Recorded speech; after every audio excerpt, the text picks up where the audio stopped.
Mud is made up at the rig location. Most rigs have several steel mud tanks. Mud and additives are mixed and held in the tanks. Some land rigs also have a reserve pit dug out of the ground. Mud tanks are also called mud pits, a carryover from the days of earthen pits. Mud tank is the preferred term. The rig does not necessarily use all the mud tanks at once, although it does use several. The active tanks hold mud the pump actively circulates. Often, mud components come to the rig in sacks. Normally, the crew stores the sacks in a special compartment called the mud house or sack room. The house or room keeps the sacks dry and allows them to be stored with care. These silo-like tanks are bulk tanks or P-tanks. They hold mud additives like barite and bentonite.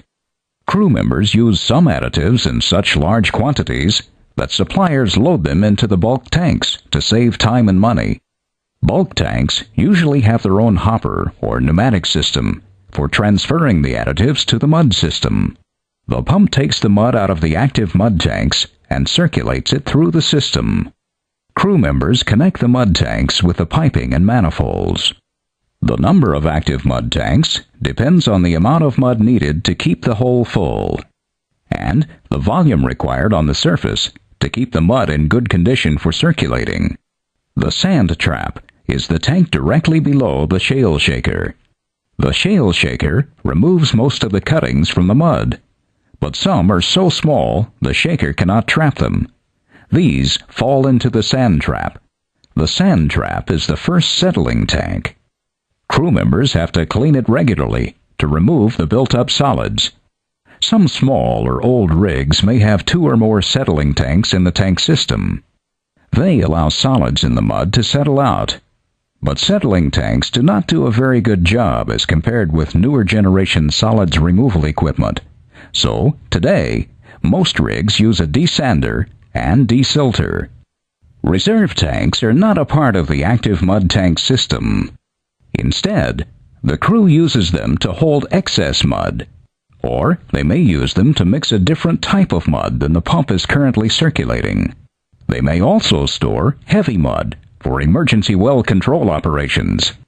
A slug tank is a relatively small separate tank, or it may be a small separate part of a larger tank. The crew uses the slug tank to mix a slug.